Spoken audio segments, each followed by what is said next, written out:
yung mga ano na yun. Papuntahin.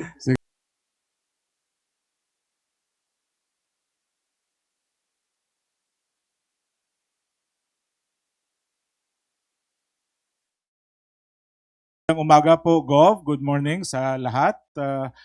Welcome message nyo, Gov, sa ating mga media partners at saka mga nanonood sa atin live sa Facebook page ng South Cotabato. Magandang umaga sa ating lahat, sa ating mga tagapanood at mga tagapakinig na andyan, sa ating mga media friends na andito, sa ating lahat, sa mga kababayan, sa mga South Cotabateño, sa muli isang napakagandang araw sa ating lahat. Gov, last week lang na balik ho kayo, nahalal ho kayo bilang panibagong chairman ulit ng Union of Local Authorities of the Philippines. Ano ang kagandahan nito o magiging benepisyo nito para dito sa atin sa probinsya ng South Cotabato? Una, ako'y lubos na nagpapasalamat sa mga sa leadership ng different leagues. Yun yung tinatawag natin yung ulap na dating League of Leagues dahil ito yung liga ng mga liga ng mga local government units. So, Union of Local Authorities of the Philippines. Malaking tulong actually ito dahil nga ilang mga committees o mga special bodies, national government na talagang member yung Union of Local Authorities of the Philippines at pinapakinggan rin yung boses meron tayo doon sa national government. Malaking tulong ito dahil sa tingin ko maipaabot natin na maayos yung mga concern mismo ng mga local government units, especially ng province ng South Cotabato. So bilang national chairman ay may boses tayo doon sa national government para maparating yung boses ng South Cotabateños. Gov, last week makadalawang beses no bumisita si presidente dito sa atin, isa sa Jensen pero nakasama din kayo doon at saka yung last week talagang dito sa atin sa probinsya sa South Cotabato. Ano yung mga tulong na naidala ni presidente dito nung bumisita siya? Ako'y lubos na nagpapasalamat na dahil binisita tayo ng ating mahal na Pangulo. Dahil talagang kung tingnan mo kasi matagal niya na ginagawa ito at for several decades na hindi talaga nangyari ito at nangyari ito sa panahon at sa administrasyon nating mahal na Pangulo na at least nung pumunta siya dito ay naparamdam at naparinig sa karamihan na itong programa pala na ito ay talagang ginawa ng administrasyong ito na yung national fund na highly centralized ay dinicentralize ng ating mahal na Pangulo. So instead na ipapasok ito sa mga national government agency, sabi niya bilang gobernador, alam niya yung pangangailangan at nasa batas ito na dapat merong local government support fund coming from the national government.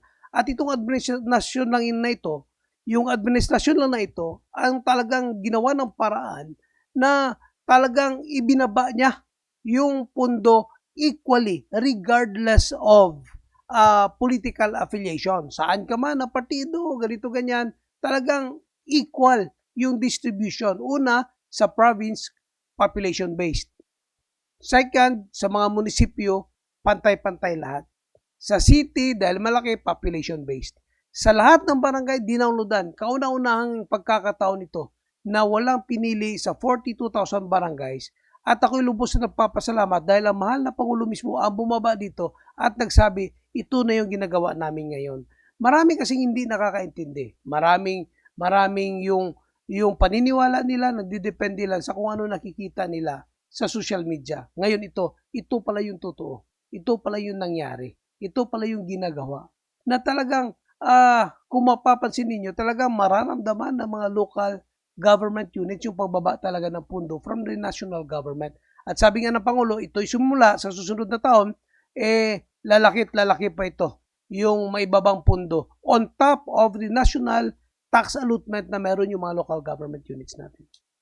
Gov, mga anong mga proyekto yung pwedeng ma-access na ngayon sa local government support fund? Hindi, binaba na yung pundo mismo. So yung pundo mismo ang binaba sa local government units. It's up to the local chief executives ng local government kung paano lang gagamitin. Sabi nga ng mahal na Pangulo, kayo nakakaalam kung ano yung kailangan ng tao ninyo. Kayo nakakaalam kung anong kulang na hindi niyo kayang ibigay out of your national tax allotment and locally sourced fund.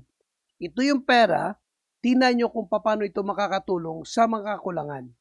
It doesn't mean na kailangan pa natin sabihin, sa Pangulo ito galing ito ay galing sa local government. So ganoon, kaya't nga't walang political affiliation. Ang kagandahan kasi dito, lahat binigyan eh. No political affiliation, pero hindi pa rin maintindihan ng iilan. Kaya't napaganda yung papunta niya dito dahil sa talagang siya mismo ang nagpresenta at siya mismo nagbigay ng salita na ito yung gagawin natin at ito yung ginagawa natin dito sa national government. Sige, media friends, mag-question. Good morning, Gov. Grace Toreta from Happy FM. May marching order po ba tayo sa Department of Education kasunod ng Tacloban na school shooting? Iba kasi dito sa South Cotabato eh. Sa South Cotabato kasi, wala tayong PTA fees. Binawala na natin yung mga PTA fees dahil shoulder na ng provincial government ang lahat ng mga security sa lahat ng mga schools. So yung school natin meron talagang security run by the provincial government. Ibig sabihin, yung provincial government yung may direct na command sa kanila. So makakabigay tayo ng instruction directly kung kailangan i-strengthen ang pag-monitor, kung kinakailangan na higpitan or luwagan, nasa call po ng provincial government. Unlike sa other provinces, hindi kasi nakikialam yung probinsya dahil ina-assign nila sa mga schools. Pero meron kasi tayong agreement with the PTA and the school principals na wag na silang maniningil ni piso dahil ang provincial government na magpo-provide ng mga school guards nila. Kung kaya't noon pa man, talaga pinoproteksyonan na natin yung mga kabataan sa mga eskwelahan. Simula nung naging gobernador ako ng lalawigan ito. So far, hindi naman po kulang ang sa buong eskwelahan sa probinsya. Di lahat ng eskwelahan, meron tayong mga security guards na provided by the provincial government. And that's the only, I think, sa whole Philippines. Because of our agreement na tayo yung magpo-provide basta wala na lang PTA collections. And I think the entire Philippines, tayo rin lang yung walang PTA collections. And we are very strict to that. Gob, madugtong na lang. Aside sa security guards, kasi nga na-mention mo, Gob, na may agreement yung provincial government with DepEd at saka sa mga schools, ano pa yung mga suporta na binibigay? Sobrang dami tayong provincial paid teachers. Sobrang dami. Umabot na nga ng more than 1,000 eh. Provided by the provincial government yan. So bago sila makapasok doon sa ranking, talaga meron na silang experience. Maliban dyan, meron rin tayong mga clerk na assign sa mga schools na dating ginagastusan ng mga PTA. Maliban dyan sa pinuprovide na natin lahat ng manpower na pinuprovide ng mga PTA, ang ginawa natin, nabibigay pa tayo ng seed money every year sa ating mga schools para hindi na sila hahanap pa ng pera at hihingi pa sa mga parents na andun sa kanilang mga eskwelahan. Sige, next, please. Gabalikan ko to sa pag-download balasang pondo sa mga LGUs. Paano naman natin masiguro, lalo na sa mga barangay gov, nga hindi magkadto sa bulsa ni kapitan o ni kagawad ang pondo nga gina-download sa ila, like itong 200,000 pesos? Magdaan kasi yan sa Commission on Audit. The reason why dinownload dito sa provincial government at kami ang magda-download doon sa kanila para highly monitored rin ng Commission on Audit. Ibig sabihin, paano mapupunta sa bulsa ng kapitan, i-liquidate niya, i-check na Commission on Audit. Unless na mapabayaan nyo pag-audit. Pero sa tingin ko, papasok sa regular process. So unlike na ibibigay mo yung pera, bala na si kapitan dyan, hindi ganun. So pumapasok sa bangko, pumapasok sa accounts at subject sa audit ng Commission on Audit. Okay. Gov, bago lang na-present sa imo ang mga kandidata natin sa Mutya. So, paano makabulig ining Mutya ng South Cotabato sa promotion tasanya probinsya ng South Cotabato? Una talagang hinihintay yung Mutya ng South Cotabato during celebration natin ng Tinalak Festival. Talagang punuan, hindi nakakapasok yung karamihan eh. Kahit na sa labas, kahit naglalagay na tayo dyan ng mga digital platform. May mga digital platform tayo para kung sa bahay na lang sila. Pero talaga pumunta, puno pa itong Alunan Avenue na talagang manunood sa mga widescreen natin para mapakita na suporta sa Mutya ng South Cotabato. Yan ang nagpapakita na iba talaga ang selebrasyon, lalong-lalo na ang Mutya ng South Cotabato. Very limited funds, and yet talagang pang-international dahil nga sa hindi lang yung venue ang meron tayo, kundi yung talents mismo, yung beauty and brain at yung personality mismo ng mga candidates na bit-bit yung personality ng isang South Cotabateña. Next, please.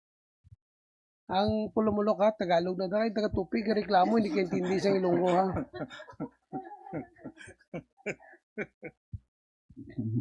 Good morning, Gob. Magandang umaga rin sa'yo. Gary Lumawag sa 105.1 Mega News FM from the 1st District of South Cotabato. Tagalog, no? Tagalog. Pasensya nyo na kung tatagalog kami, ha? Kasi talagang galing kami sana, eh. First District, eh. Lugar ni General Santos. Gob, dun sa budget mo. Budget. Sa budget sa dun sa ang bigas. O rice subsidy, yung 10 kilos. Kasi yung mga tao doon sa First District, may mga comment doon sa Facebook, sa ano namin doon sa posting, yung iba hindi nakatanggap. And then, verification lang, RST lang ba and navigator yung pwede makatanggap? Hindi. Kasi ganito yan. Ang ibig mong sabihin, yung tanong mo ay doon sa rice subsidy ng Pangulo. Ang ano kasi doon, ganito yan. Walang RST officers na makakatanggap. For the reason na they are already receiving an honorarium from the province of South Cotabato. Wala ring navigators na makakatanggap because they are also receiving an honorarium coming from the provincial government. Pero sila yung maghahanap ng 15 families. Ibig sabihin 15 families. Yung 15 na families yan, so 5 per purok. So 5 RST officers sa purok, 5 navigators, so 10 na yan na family, plus 15 family, that is 25 families in one purok. So kunti na lang yung naiwan. Itong families na ito, isasubmit namin ito sa mayor. Dahil merong rice subsidy ang mayor, sila rin yung titingnan nila na dapat hindi magdo-duplicate doon sa 25 families natin. So, ibig sabihin, magdagdag ang mayor ng 20 families or 5 families or 10 families, halos maubos niya na lahat ng family sa barangay. Sa certain purok talaga. Kaya niya pinurok level ko para lahat makakatanggap. Ngayon, bawal kasi ang 4-piece member. Bawal kasi yung recipient na ng walang gutom program. Bawal na rin kasi yung recipient na pinoprovide na ng national government ang senior citizen dahil may pinoprovide sa kanila. So yung mga hindi na mapoprovide ay talagang nakakatanggap na yun sila regularly. And that includes RST officers and navigators. Ubusin natin yan lahat. Pero meron talagang family na okay naman yung kita na posible hindi na rin kailangan. Pero tuloy-tuloy ito. Hanggang every 2 months ito na subsidy. So ngayon, yung sa Pulumulok, hindi pa lang na-release ni Mayor. Pero marirelease niya rin yan, definitely, pag may bigay ko na yung listahan sa kanya. And it will be a regular program. Ganun yun siya. Another concern lang, doon sa 200,000 na binigay ng Pangulo in every barangay. Yung selection doon sa 100,000 para sa scholarship program, 5 beneficiary per barangay na scholars. Clarification lang kung paano ang selection. Barangay ba ang pumipili? Yan, barangay. Pinakamaganda doon, suggestion ko, pero kaganyan, sa barangay Juan Loreto, scholar na sila lahat. 5, hindi nga nila ma-provide yung 5 eh. So, pero talagang ginawa ng paraan na 5 yung magiging bibigyan ng scholarship. Yung iba naman na sobrang dami, dahil sobrang laki ng barangay nila, ang ginagawa, dinodraw lots sa mga qualified applicants. Anyway, mayroon pa man tayong tulong-dunong, mayroon pa man tayong tinatawag na maliban sa tulong-dunong, mayroon tayong tinatawag na Unifast, at mayroon rin tayong scholarship coming from our family, na aside from national fund, talagang lahat na gusto mag-aral pwede maka-aral doon. So ito lang siya ang tinatawag na special scholarship na scholar ng Pangulo, direct sa Office of the President na magpipili yung barangay officials. Ganun lang. Thank you, Gov. Sige, next, Al. Salamat ha, at least na maganda yung at least nakakaintindi yung taga doon. Pati ikaw, Al, haman nagaling ka. Gov, good morning. Gov, tanong ko lang po, in relation sa upcoming 2026 Tinalak Festival, sino po, Gov, yung napipisil natin na magiging bisita sa opening sa culmination po ng Tinalak natin? Meron na tayong imbitahan, pero hintayin natin yung tarpaulin kasi hindi ko gusto na mapipreempt na baka hindi man magdating at hindi magko-confirm. Hindi pa naman nagko-confirm. Hindi ko rin gusto sabihin, baka sabihin nyo tinagihan tayo. So, pinaka-importante, hintayin natin yung magiging guest. Baka dati, di ba, tayo lang, okay naman.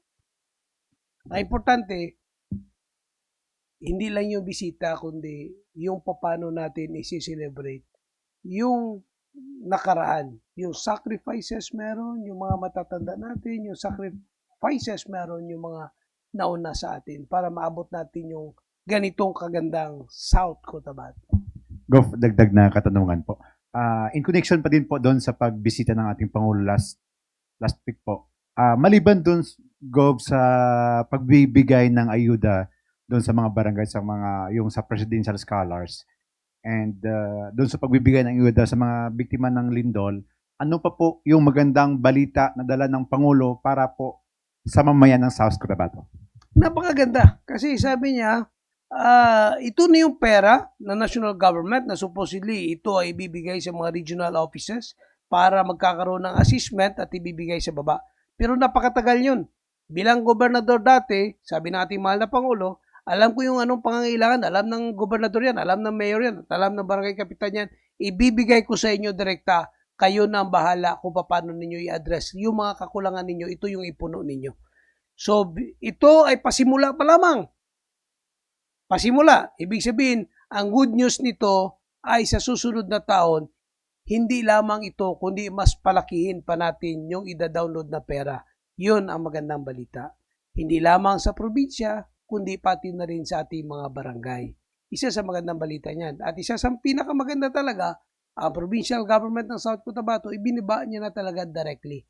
So, inintay na natin yung bidding process para masimula na at makahingi ulit tayo ng bago. Dahil sabi niya, kung sino makakauna, makaka-access ulit. Kung may mga pundo pa nandoon sa national government.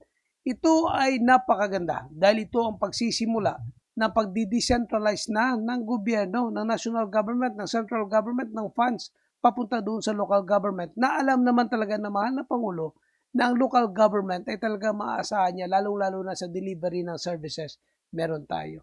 So napakagandang balita niyan na dapat pasalamatan natin dahil sa talagang binago yung napakatagal na nakaugalian na national government. And this is the first time talaga na nangyari dito sa ating lalawigan at dito sa ating bansa. Gov, follow up lang dun, Gov, no? Hindi ho ba ito possible part na ng decentralization going towards federalism? Yeah, nung tumatakbo ang ating mahal na Pangulo at pumasok siya sa partido natin, sinabi ko talaga na ito yung ultimate goal na meron ng ating partido. Sabi niya, mahirapan ako, kung manalo ako, mahirapan ako during my term na makakonvert talaga siya directly into a federal form of government. Pero sabi niya, ang pagdi-decentralize ng funds, gagawan ko talaga ng paraan. At ito na ngayon. Naayon ito sa principles meron ng partido at naayon ito sa direksyon ng partido na bago pa man magkakaroon ng federal form ay maramdaman na dapat ng tao yung advantages ng isang decentralized government. Ito na yun yung simula. Na hopefully magtuloy-tuloy by 2028 talaga maramdaman ng tao ganito pala talaga pag na-decentralize na yung gobyerno.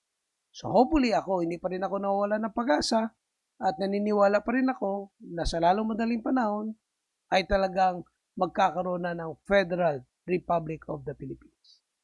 Follow-up question from Angelica?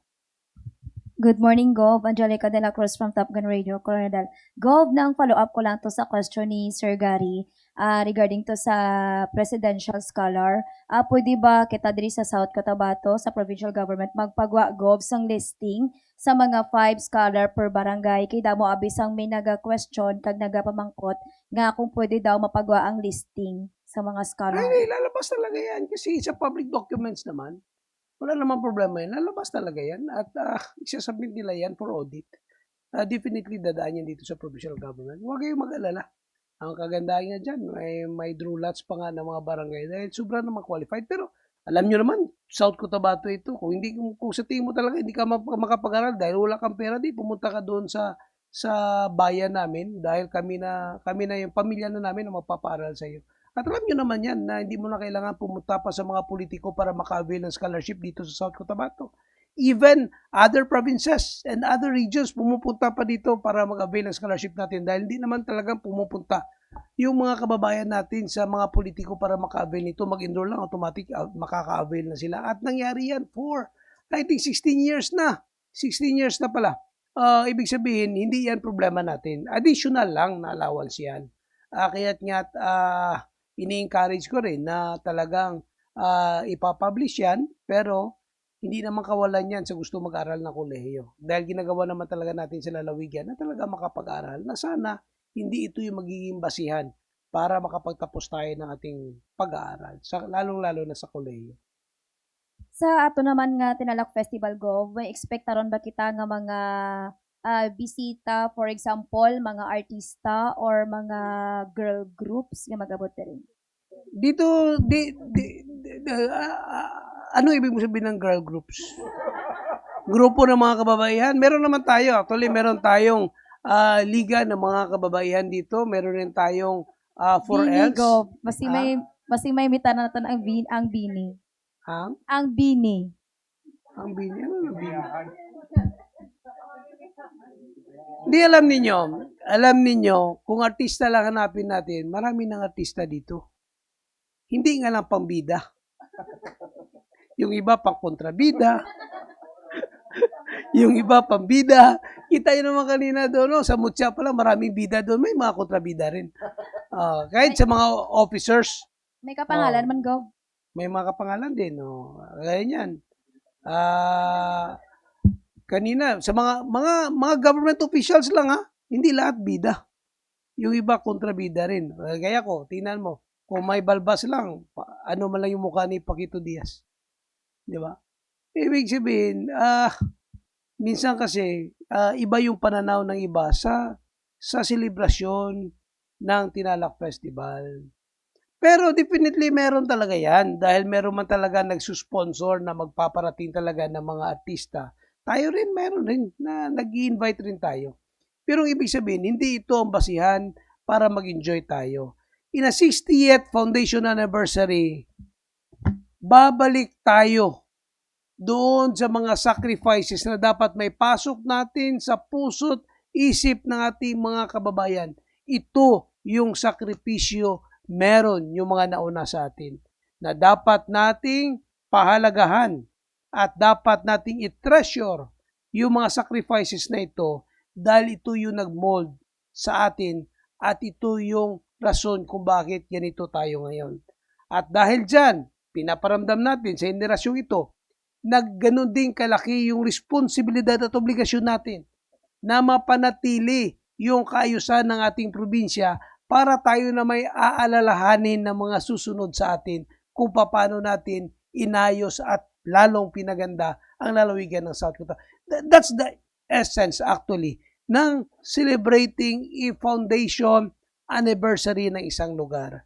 At habang sinicelebrate natin yan, mayroon tayong isu-showcase natin kung anong meron tayo dito. So, ang reason kung bakit nag-i-invite tayo, dahil pinapakita natin ang kagandahan ng South Cotabato. Yung kultura meron tayo, yung lugar meron tayo, talagang iniinganyo natin sila. Hindi lamang sa tayong mga taga South Cotabato ay mag-i-enjoy nang dahil sa mga talents meron sila, kundi mag-i-enjoy dapat sila sa mga talents meron ang South Cotabato. Yun talaga ang pinaka-importante dyan. Next, Gov, RJ. Hi, Gov. RJ Umagaptiag from 90.5 Good Vibes Radio. Last day, nung dumating si Presidente, kasama po si Secretary Cho Laurel Jr., Kamusta naman yung update na-endorse po ba natin yung regarding po doon sa ating rice mechanization? Kasi yung hinihintay natin yung silo na lang.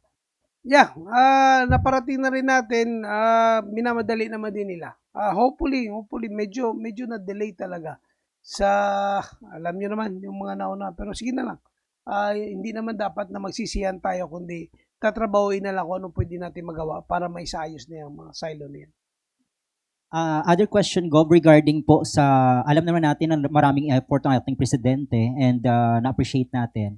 But the previous survey, na bumaba po siya na negative 13, opinion niyo po doon, Gov? Meron kasi minsan na hindi mo naiintindihan yung kagandahan hangga't hindi mo nakita yung resulta. Kagaya niyan. Yung EDSA lang. Nung inayos yung EDSA, yung asphalting na natatrabaho ng 24/7, mabilisan. Naayos nila na hindi na-disturb ang traffic. Ngayon, napakaganda na ng EDSA. Pero during the construction, galit na galit ang mga tao. Magsasakay ka ngayon ng mga LRT, MRT ng Manila. Dati galit na galit sila. Ngayon, ramdam na nila yung mabilis. Ramdam na nila yung mura na pamasahe. 6-10 pesos, gano'n na lang eh. So, ramdam na talaga ng mga commuters. Pero, on the process, talagang hindi nila maintindihan. Kaya kagandahan dito sa ating mahal na Pangulo, kahit gaano mong tera ng tera, hindi nagre-react dahil alam niya, in the near future, malalaman ng tao yung resulta ng tinrabaho niya. At kami, bilang presidente ng partido at bilang presidente ng liga ng mga probinsya, ikitang-kita ko yan dahil pinag-uusapan namin. Dahil na pinag-uusapan namin, yung mga actions na yan, hindi mo makagad makita yung resulta. Pero in the near future, talaga makikita natin, ito pala yung resulta ng tinrabaho. Kagaya niyan. Yung flood control.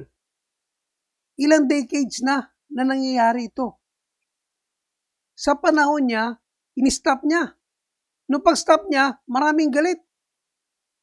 Marami rin nagka-problema. Ngayon, naisaayos na. Pero dahil inaayos mo, kailangan talaga na mag-sacrifice ka ng 1/4 delay para ayusin ang lahat ng sistema. So what will happen on that 1/4? Magkakaroon ng freeze. Magkakaroon ng kumbaga freezing. Ibig sabihin, possible na walang releases ng mga funds dahil aayusin yung sistema eh. Isipin mo ilang dekada na. Decades hindi taon. Ilang dekada na ang nangyari. So ngayon, aayusin mo yung sistema. Sa pag-aayos mo ng sistema, meron ka tatanggalin na hindi mo basta-basta tanggalin dahil regular employees. Yung system ang inayos mo. So nung inayos mo yung system, meron kang babaguhin. Yung mga na-award na, i-check mo yan. Lahat, babaguhin mo yan. So ilan yan? 1/4 yan. Or abot pa nga ng 2/4. After ng 2/4, kailangan talaga mapibilis niya yung patakbo dahil apektado yung ekonomiya. Kaya hindi maiwasan na maramdaman yung mga tao na yung ekonomiya parang naghihirap tayo ngayon. Parang naghihirap tayo. Yes, because of inayos yung sistema. Pero right after na maayos yung sistema, diyan yun na maramdaman, ito pala yung gobyerno natin. Ito pala yung outcome niya. Ganito pala kabilis ang construction at dahan-dahan na yan nararamdaman ngayon. Pero hindi pa rin tayo makaiwas doon sa gap na inayos ng ating Pangulo. So, sa totoo lang, isa rin ako sa mga nagtanong niyan, paano ito, sir? Sabi niya, okay, relax lang, hintay tayo, hahabulin natin yung expenditure for the rest of the year. So, ibig sabihin, hahabulin yung expenditure. Yung nahinto ngayon, kaya't nga mabilisan yung may mga, ida-download nyo na yan sa local government para mabilis yung pag-release ng mga funds. Para marami tayong magdi-disburse ng pera dahil lalaki yung volume ng perang iikot sa ating community. So lahat yan pinaplano natin mahal na Pangulo para hindi gano'ng kalakas yung impact ng change. Remember, if there is change, the impact is very grabe talaga magiging impact yan. The higher the change, the greater the impact. Both sides, impact na lakas at impact na magiging outcome. So, sinugal ng ating mahal na Pangulo yung kanyang political rating para sa impact na maramdaman natin, pero sa possible impact ng sitwasyon natin in the near future dahil nabago na yung sistema. Ganun kasimple na napakahirap intindihin ng mga tao, lalong-lalo na naka-infuse yung social media na sobrang bigat rin na ano. Pero ang kagandahan kasi dito sa ating mahal na Pangulo, napakaganda yung ano niya yung patience and humility na naipaso sa kanyang personality, talagang andyan. Kaya't ako naniniwala na sige lang, relax lang. Ang pinaka-importante, hindi naman ako Sabi natin, kumbaga, ganun yung ano ng Pangulo Relax lang, hindi naman para sa akin ito Hayaan mo lang, masira ako. Importante, maramdaman ng susunod na henerasyon yung binago natin sa sistema mismo ng gobyerno meron tayo na nasira ng ilang dekada na. Di, syempre, yung napiktuhan ng sira, gagawa talaga ng paraan na sisirain talaga. Pero ang kagandahan, ang Pangulo natin, hayaan mo yan sila.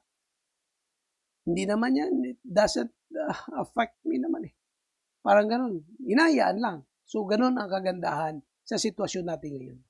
Sa mga action ngayon na ginagawa ng Presidente Gov, 2 taon na lang almost ang natitira sa kanya. Kailan ba magbabalik yung trust rating ng tao? Para sa Pangulo, it doesn't matter.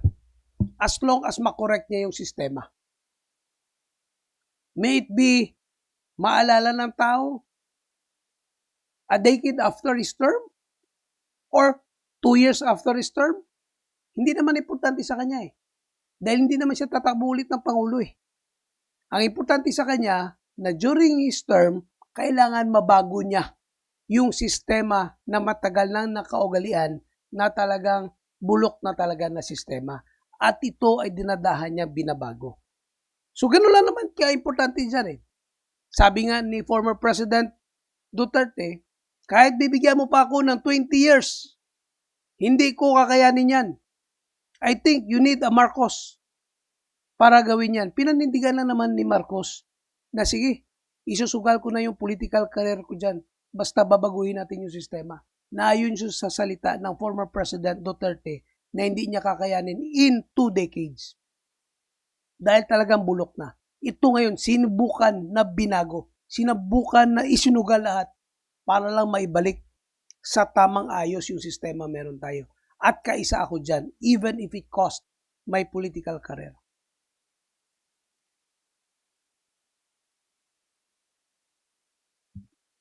Good morning, Gob.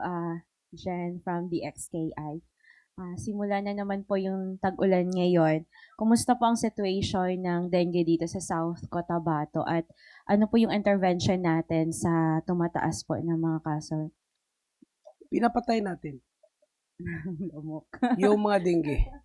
Kinukulob natin yung mga stagnant water, yung mga talagang initlogan nila, yung mga barangay nakiisa na rin. Meron na rin tayong panawagan sa Aritzio na patayin na ang dapat patayin ng mga lamok para matiyak natin na talagang maiwasan natin sa dengue yung ating mga kabataan. Hindi lang naman kabataan pero nasa public places kasi ngayon, mga kabataan kasi nasa school sila ngayon Kaya't mabilisan yung aksyon ng ating mga barangay ngayon. Kita-kita ko naman as governor, dahil minomonitor ko naman sila, talagang massive yung movement ng mga barangay kasi sila yung smallest unit of our community. Sila dapat yung gumagalaw at talagang nagsusupervise lang tayo na talagang ginagalaw naman nila ngayon. And kung titingnan mo sa previous years, ito yung pinakamaganda na mga cases. Ibig sabihin, hindi ganun kataas. May mga cases tayo pero mababa. Death Yeah, natin. wala pa namang patay. Meron ba? May ara na. Lagnat yun. Hindi namatay sa dengue, namatay sa lagnat. Bumaba yung kanyang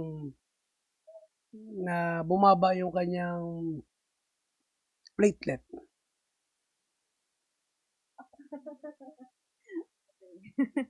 Sige. Okay, may question ako. Okay, Okay, Gov. Isa sa mga schedule of activity ngayong July po yung SOPA po ninyo. So, ano po yung maging highlight or aabangan po ng ating kababayan sa... Hindi ko pa alam kasi alam nyo naman pag nadi-deliver ako ng sopa, di ba? Spontaneous. So kung ano na yung papasok sa isip ko doon, marahil yun na rin yung sasabihin ko. Tingnan nyo kung ano pumasok sa isip ko ng araw na yon. Sana hindi lang yung mga mutya. Good morning, Gov. Rachel Lutang from Bombo Radio.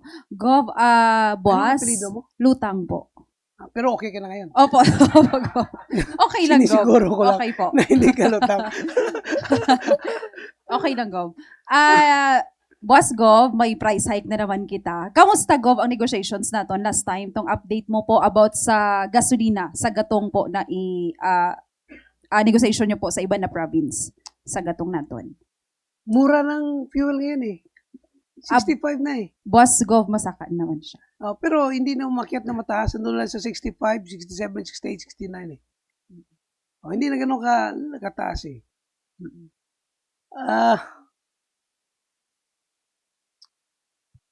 Sasabihin ko sa inyo, yung totoo.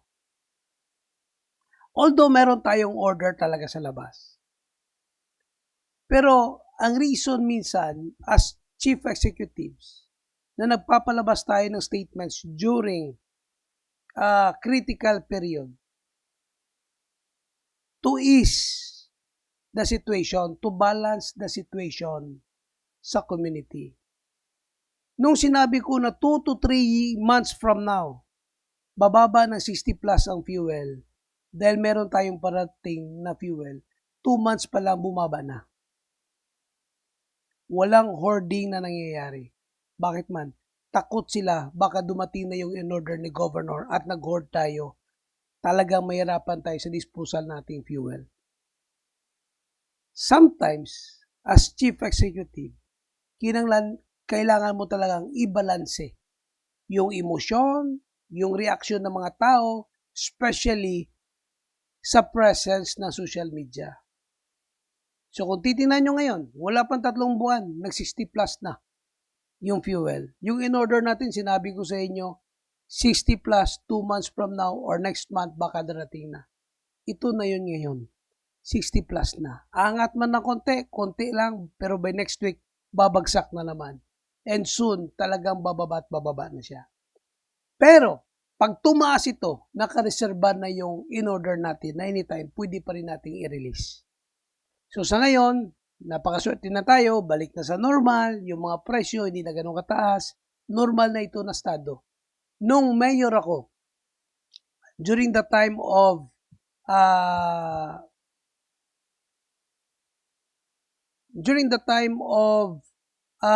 before ni Aquino, during the time of Gloria, ng vice mayor ako, and during the time of Aquino, so first quarter lang, umabot pa yung fuel ng 72. Nung panahon ni President, bumaba na naman ng 40, bumaba ng 50. Sa panahon ni Duterte, sa mga last number of years niya, umakyat na naman na 60 plus. Bumaba. Dahil sa international conflict, tumaas ito ng sobra 140. Pero bumaba na rin ng normal ng 60 plus. Kalahati ang naibawas. Ibig sabihin, bumabalik na tayo sa normal na up, down ng fuel. Dahil normal na ang status natin. So yun ang sabi ko, na kontrolado pa rin ng provincial government kung kailan bababa, kailan tataas, at kung tataas man, alam namin kung kailan, at alam namin na kailangan ibalanse ang emosyon ng ating mga kababayan para tuloy pa rin yung transaksyon at tuloy pa rin yung movement na ekonomiya sa ating lalawigan. Gov, follow up lang po. Sa assessment po, Gov, sa nagluntad nga Linog, nagtaas ba ang danyos, Gov, o nagdugang ba ang danyos bangod sa nagluntad nga Linog? May mga nakitaan tayo na mga damages. Pero ngayon kasi, gusto ko rin sabihin sa inyo na kahapon, Sunday, nakaparating tayo ng GRT. Another equipment na matitest natin yung ground using a non-destructive way So, ididikit natin yung equipment, papaluin natin yung bakal na i-connect natin, alam natin kung mayroong crack, doon mismo sa foundation meron tayo na umabot ng 1 to 2 meters. So, pag gano'n natin, alam natin kung may mga cracks doon. So, kahapon nakarating na, sinimulan natin ito sa zipline, kaya temporarily pinaklose natin dahil yung mga foundation doon napaka-importante. Ang ginawa kasi doon sa Camp Sabros tsaka sa Eden, pinupuntahan ko nung Saturday, nagkaroon sila ng mga tension wire na magpe-prepare. Sa atin hindi kailangan, chinek ko na yung ground kung kumusta yung foundation. We have this engineering equipment na magkakaroon tayo ng mga test sa ilalim without any destruction using electricity movement or current movement sa baba using this equipment. So, ganun lang kasimple. Kaya't yung mga sheet pile na pinapile natin, hindi natin kailangan yan na hukayin at tingnan kung gaano kataas yung nilagay nila. Equipment lang. Pag pukpok mo yan, magsisend yan ng signal kung ano yung length, ano yung strength ng bakal. Ibibigay niya sa'yo. So, ganun kasimple. Pero, ganun yung ginagawa natin ngayon. Hindi ko gusto isakripisyo yung mga kababayan natin. Ito naman yung hindi naintindihan ng mga tao. Gaya niyan. Halimbawa, bibili tayo ng ganyang equipment na, let's say, mag-worth ng mga ilang milyon yan, di ba? So, hindi ko alam, baka more or less mga 5 million yan. Kalaki ng pera, ginastos, hindi nila alam yung magiging effect niya. So, yun yung sinasabi ko palagi, na may mga bagay-bagay, na may mga desisyon kami na hindi naintindihan, pero ang end result nito, protection ng ating mga kababayan. Just like, for example, nag-implementa ako ng speed limit sa Tupi nung mayor ako. Galit na galit lahat. Lahat. Galit ng mga motorist. Di ba? Hanggang sa tinatapunan ako ng masamang salita. Pero talagang in-endure ko lang yung pain. Kasi alam ko yun makakaprotekta. Hanggang pinailan ako ng kaso. Nung pinailan ako ng kaso, natalo ako. So, na-stop ang implementation. Ito ang history. Before the implementation, meron tayong 240 fatal accident every year. Every year. So, halos 1 fatal accident every day. Nung in-implementa natin for 1 year na implementation, no fatal accident nangyari sa bayan. Nung pinastop nila, bumalik ulit tayo sa 200 fatal accident every year. So ngayon, yung 240 na maraming namatay, ramdam nyo na ngayon. Yung decision meron ako noon. Saka nyo lang maramdaman kung maramdaman ninyo yung masamang output, lalong-lalo na sa pamilya ninyo. Yun yung trabaho ng Chief Executive na minsan hindi naiintindihan ng mga tao dahil hindi nila naramdaman yung posibleng epekto noon sa sarili nila o sa pamilya nila. Ganun lang kasimple yan. So, ganun din na dapat natin, bago natin i-judge yung action ng isang Chief Executive, pag-aralan muna natin na maayos. Kung tama ba or mali yung mga desisyon ng ating Chief Executive. Ngayon, galit na galit tayo sa flood control. Tama ba na ibinulgar ng ating mahal na Pangulo during ISONA ang flood control o hindi? Kasi galit kayo eh. Kung hindi, alam nyo ba? Kung hindi niya binulgar, alam ba ng general public? Hindi. Pero binulgar ng Pangulo eh. Alam nyo na, galit kayo sa kanya. Kaya kailangan talagang pag-aralan ng maayos. Bago tayo mag-react, bago tayo mag-comment, bago tayo mag-react. Kasi minsan nakakasakit tayo ng damdamin. Pero ang kagandahan kasi sa mga chief executives, talagang trained na rin yan sila. Lalong-lalo na tumatagal, kagaya ko. 9 years ako naging mayor, 7 years ako naging governor. Gaano mo makatira sa akin, tatawanan kita kasi alam ko yung ginagawa ko na nasa tama at sa ayos. Nasa tama at maayos. Ano na lang yung apelido ko na tama at maayo kung tamayo kung hindi tama at maayo. Tama kag maayo, di ba? Parin ako. Ilonggo na ha, tama kag maayo. Di ba? Last question po, Gov. Nangin mainit ang diskusyon sa nga pagripaso kung pag-amyenda sa Juvenile Justice and Welfare Act kasunod sa nga nagluntad nga insidente sa Tacloban. Sa imo opinion Gov, pabor ka ba nga ripasuhon ang kag-amyendahan ang Juvenile Justice Law and Welfare Act naton kag panubuan ang edad sa mga minor de edad? Marami kasing paraan at dapat yan pinag-uusapan ng maayos. Nagkataon lang na hindi po ako congressman at hindi po ako senator na makakasali sana sa diskusyon, meron sila. Dahil meron talagang mga areas dyan. Lahat naman ng batas merong butas eh. Kaya nga batas, butas, magka-rhyme yan eh. Kasi lahat ng batas merong butas. Kaya nga nasa uli ang O eh. A, I, O, O. Wala sa unahan eh. O, I, A. Di ba? Naging A, I, O, O. Dahil batas, una, bago ang butas. Sa lahat ng batas, meron talagang butas. At sa butas na yan, kailangan matakpan sa mga pangyayari. Ano man ang pwedeng itapal niyo dyan sa butas na yan para maging magandang batas ay talagang pinag-aaralan na maayos. Marami kasing concern dito. Marami mga bata na naging biktima ng injustice. Marami mga bata na naging biktima because of the law na meron tayo.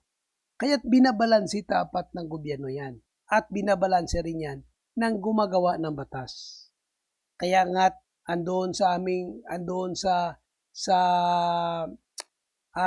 pinopropose natin na federal form of government, maging isang parliament na lang na kung saan lahat ng mga budgets and programs ay dapat nasa implementation na ng local government at ilan na lang yung maiiwan sa national government para na lang sa maintenance ng national government na mga responsibilities.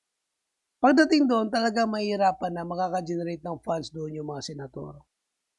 So, mangyari dyan, ang tatakbo na lang ay yung talagang merong hilig gagawa ng batas. Yung kayang isakripisyo yung sarili para sa paggawa ng batas na maayos.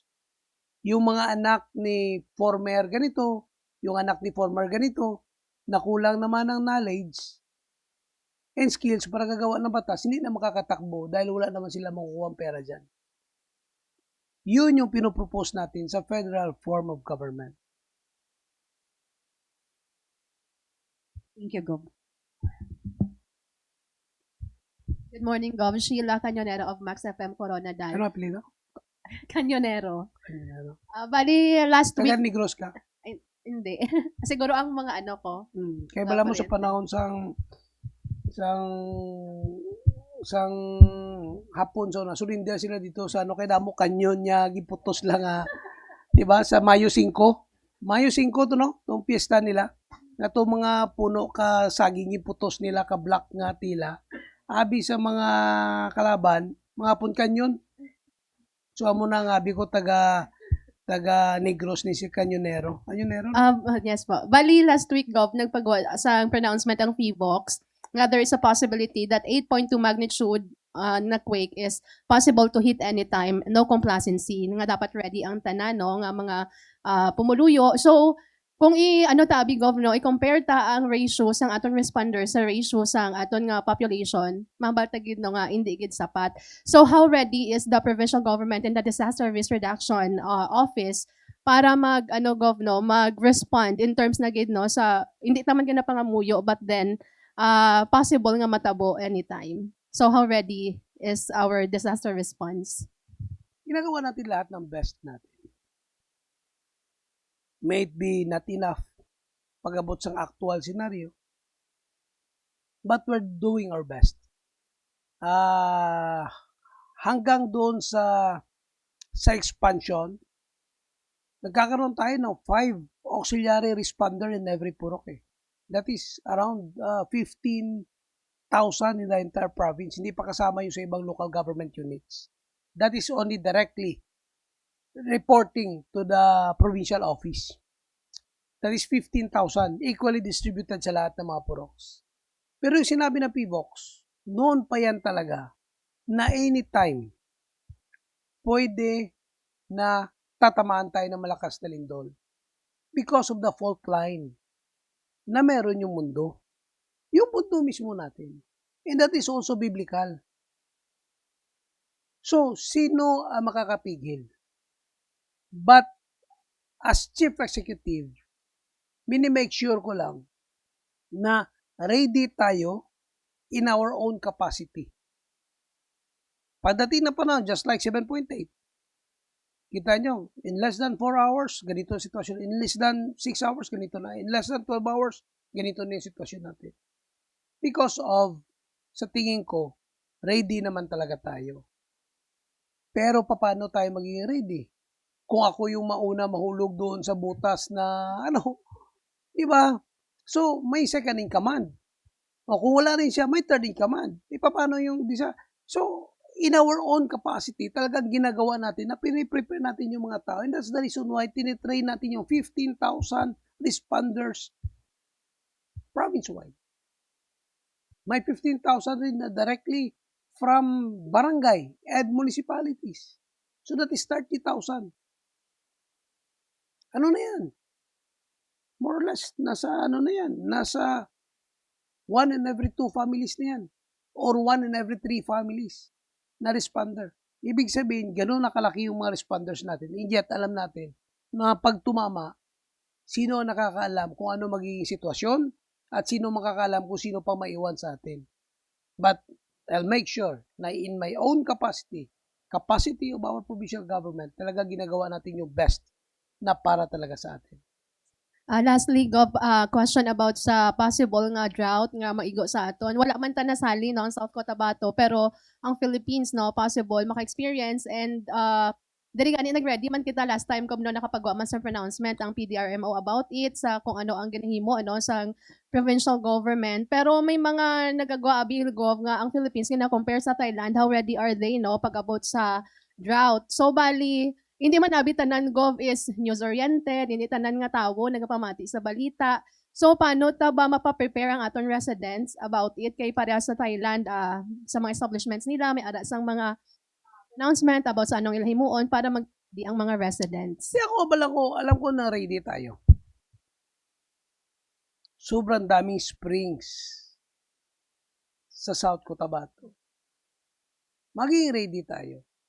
Ang magiging effect lang talaga sa atin, yung ating mga farms. Pero yung personal na yung mga bahay natin, mabusan tayo ng tubig, daw mangyayari yan dito sa atin.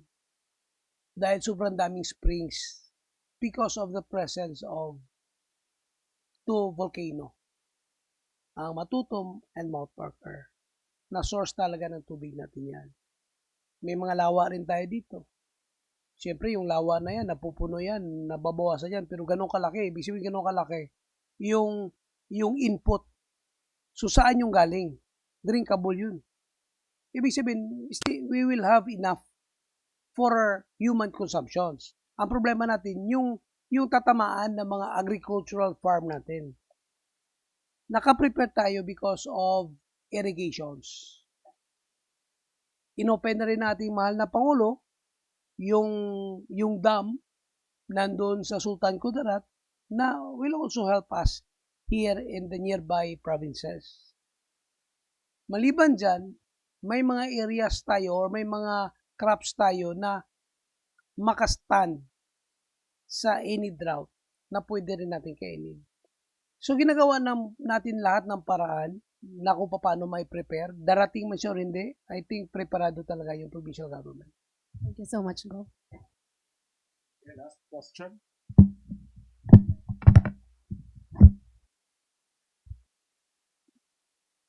Good morning, Gov. Junel Pestulantes ng Radyo Sincero Coronadal. Ano? Junel Pestulantes ng Radyo Pistol. Sincero. May kanyo na, may pistol pa.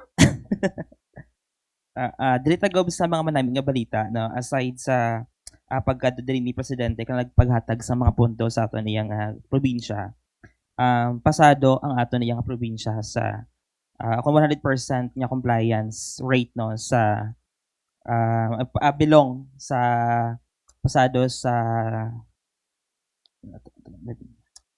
POC. POC Gov 200 over 200 barangays. Ano bala ang mga nangitikang sa mga probinsya and of course ang barangay kung na-achieve natin ang amutong compliance rate? Actually, kagandahan kasi sa mga barangay natin, pag binigyan mo ng direktiba, talagang sinusunod nila. at yung mga binigay na mga parameters, talagang kino-comply nila. Ganyan magtrabaho yung mga barangay natin dito sa ating lalawigan.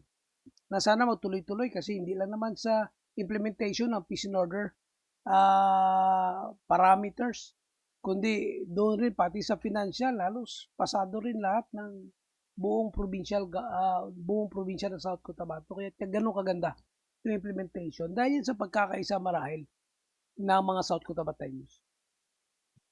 Okay, ang isa pa Gov, pasado man no ang aton iyang probinsya sa good financial housekeeping. So nabilong kita no kay tanan niya LGU sa Region 12 pasado sa aton na good financial housekeeping. So ini gipatimaan sa padayon yung commitment naton sa transparency, accountability kag maayo nga pag gamit sang pondo sa atong gobyerno. So ano imo pahayag diri Gov? Ay, yun yung sinabi ko kanina, not only in maintaining peace and order, kundi kasama na rin yung implementation ng financial housekeeping. Ibig sabihin, yung mga parameters na dapat titingnan ng mga local government units para masiguro yung transparency, yung security ay talagang sinusunod ng mga local chief executives natin. Yan ang dapat pasalamatan natin. Yan ay ang resulta ng pagkakaisa meron tayo dito sa lalawigan ng South Cotabato. Thank you Gov. Sige, Gov, thank you. Before we end this press con, ang customary fast talk, Gov. Wala si James, ha? So, Gov, first question. Please complete the sentence. Masakit kapag nasaktan. What is the biggest lie you have been told? Hindi ako sinungaling. Yung naisumbong sa'yo. Hindi ko rin maalala eh.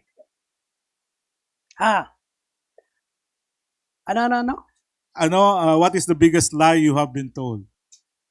Wherever Gub Jun go, I will go.